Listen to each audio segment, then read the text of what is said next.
Hello and welcome to Comfortable Shoes Studio. And I guess this is a bit of a Q&A episode. Um, a month ago, as of this recording, probably closer to a month and a half when this goes live, YouTuber at Mapped Mod observed that testing new materials might not develop my style, but only my technical skills. It was sort of a question and a comment at the same time. I gave a short answer in my immediate response, but this is something that I've been thinking about a lot. A few notes about the language in this video. I'm going to be using some art speak or jargon here. I'm working hard to use art speak more often and get more comfortable with it. I kind of rejected it when I did my undergrad in art education because it's pretentious, right? Like art speak can be really pretentious, and I prefer using plain language. However, I've been working to apply to some art residencies, and I realized if I really want to be taken seriously and land residencies, as well as get grants for being an artist, then I need to use some art speak. So I got to learn how to code switch from plain art language to art speak. So instead of talking about materials, I'll be discussing media and mediums. Insert eye roll here. So over the last 40 something years, I've been making art. I think I've developed a style. It's clear in a lot of the art on this channel and what I make and don't record. And in my art journals, the art that I donate, the art that I sell, I have a style. Certainly the various media alter it somewhat, and I've got some examples, but the way I make marks and lines and use color isn't masked by the media that I use. Yeah, the marks made with watercolor, gouache, and acrylic are all a little different, but the way I apply the paint initially really does stand out. The same when it comes to colored pencils, crayons, and pastels. An oil pastel might make a larger, smushier mark over, say, what a colored pencil looks like, which is more controlled. But the style of the mark is the same. Same with soft pastel versus a Neocolor 2 crayon. One lays down a smooth, dark mark, while the other lays down a soft, fuzzy mark. But if you look at the line itself, it has similarities in quality and weight. And those similarities, it doesn't matter what the material is. It's the way I make marks. So it's less about the material and more about the hand and the eye of the artist. We're recording the way we see the world with line, color, and texture, no matter the media. The way of seeing and recording the world shines through. I generally work in mixed media and not one solo material, even when I'm working in my visual art journal or Everything Everywhere journal, I work in mixed media. So I've got some examples. I started this, I think, before Mapped Mod's comment. I have been exploring materials consistently over the last few months, particularly materials I really do enjoy. So we're looking at colored pencils, pastels, watercolors, mixed media, neo-pastel, all of those things, the things that you see pop up on this channel again and again and again. So what I did was I cut a inexpensive 140-pound watercolor sketchbook up into pieces. So it was a 9 by 12? Yeah, 9 by 12. So each piece is roughly 4.5 by 6 inches. So, and then I drew a little window on it because I'm obsessed with the proportions of a Polaroid. So it's roughly Polaroid proportions. So then I started, you'll be familiar with the first three. I did a video on those. So I started out with, so this is Neocolor 2s. And it's the same scene over and over and over again. And I did that on purpose because I wanted to see what does my style look like with a variety of materials. So I shot this picture. It's available on my Ko-fi account. You can head over there, download it for free, or I think I have it set up so you can also do a donation. Well, they don't call it a donation, it's a tip. So yeah, so Neocolor 2s, that's one version, and then here's ink wash. And I think one of the things that I've noticed is like when you do thumbnail sketches or sketches, it doesn't matter the media that you work in. You know, some people, you might paint in oil paints, you might paint in acrylics, you might paint in watercolors. Um, but a lot of people go back to the same sketching material over and over and over again. It might be pencils or charcoal. Ink wash is a favorite sketching material for folks. So artists go back to materials and then they translate what that looks like between materials. And then here's a basic watercolor. This one's made with water brushes.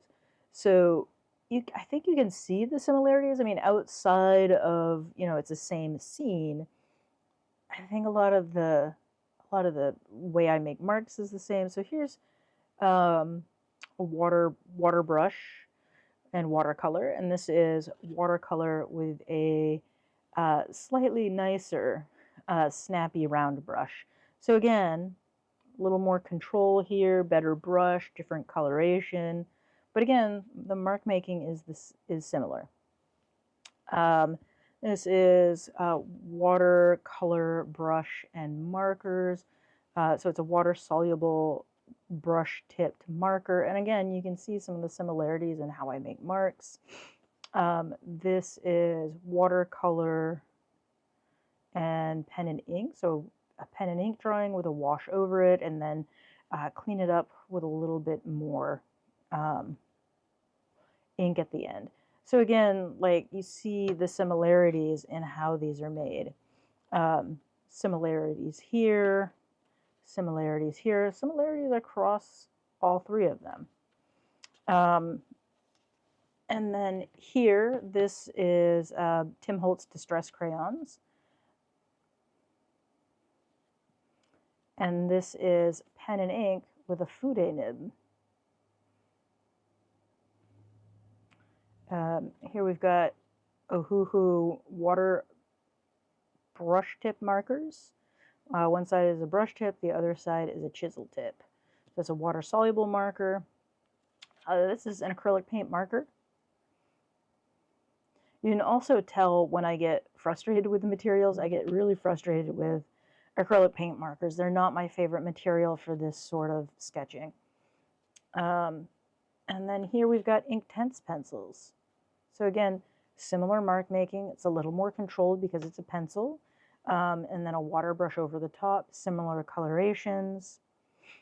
So this one's mixed media. It's a pen and ink sketch first with a variety of materials over the top. I believe, did I make notes? Watercolor, yeah, Inktense, watercolor, ink, and Neocolor 2s. So this is a monochromatic Neocolor 2. I like this black and blue combination. So I used some water on a water brush to blend the colors and get some gradation. And then I used some more of the Neocolor over the top to get more texture. And then I use the water brush to flick some of the white. So monochromatic is usually one color plus black and white. So this is a fine liner. Actually, this super fine micro tip fine liner. Again, you can see the similarities between the two. This is Neocolors with paint markers. This is an oil pastel. And I did a series of oil pastels. This is a Sennelier oil pastel, which has finally started to dry out. And then Van Gogh oil pastel. So I did 3 different brands of oil pastels. And I think you can really see the similarities across the media. Doesn't matter, like, so yeah, of course with oil pastels, the highest quality oil pastel, also I only had the money to buy a few of these. Sennelier oil pastels are quite expensive, and I should test this out. I've got 3 more brands at work that I'm using for a work project, so I might test this out. So yeah. And obviously the cheapest of the oil pastels did not perform as well. And this is a pretty toothy cold press. So let's look at these and group them together. So we got mixed media, pen and ink, mixed media. I'm going to put that one. So let's look at these two pen and ink. Look at how different. This is something that I've been thinking about a lot, is the difference in quality of materials and the way different lines look. So when I was a kid in the late 80s and the early 90s, micro tip pens were all the rage. I spent a lot of my hard-earned money on a repeatograph in, I think it was a 005 or a 1. I can't remember what size it was, but it was tiny, and it was the size of this. And I loved that thing. I did all these little painstaking little drawings, and this evokes that. But one of the interesting things is, now as an adult, I'm looking at that, and it's kind of boring. Like, a lot of the line is kind of flat and lifeless, but you get variety of value through cross hatching. So you get some nice dark darks through changing that. Whereas this has a nice lively line. There's an activity to it.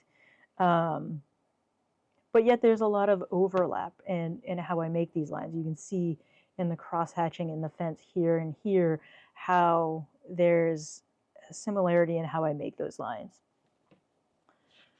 So there's that, and we got more mixed media, watercolor, and group that.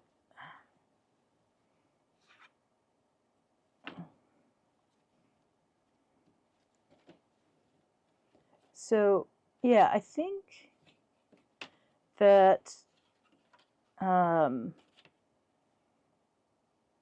there's just a lot of similarity when you look at things and you compare them. Like, despite the difference in material, this one's more opaque, this is transparent, there's more control here, there's less control here. There's a lot of overlap. And I think there's a distinct style in all of these that really does stand through. Like if you look at those two, I think you would know they were made by the same person. And the same here. Well, particularly because the Neocolor and the Distress crayons are pretty similar in texture and value and how they work on the page when you add water. Let's look at this one. Like yeah. Like if you look at those, like if I had done this monochromatic, it would look more like that.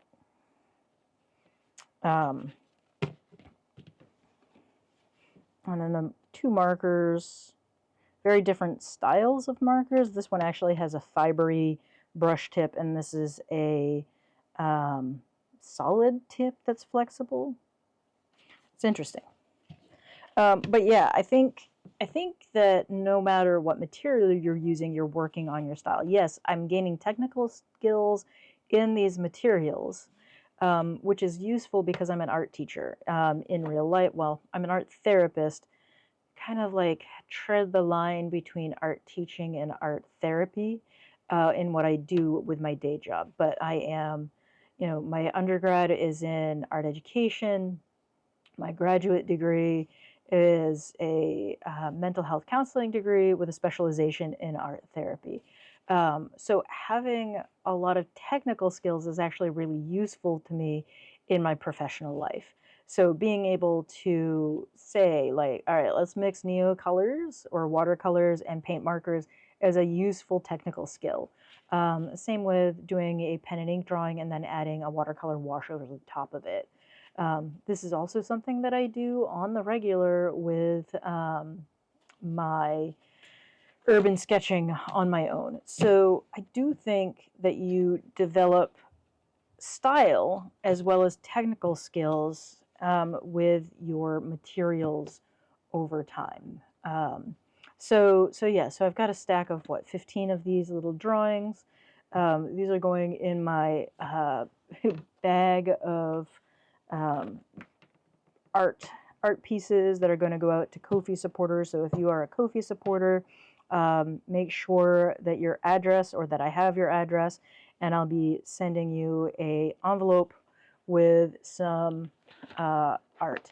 So those go in there. And then I've got this upcoming series of blob people, which will make more sense when you see the videos.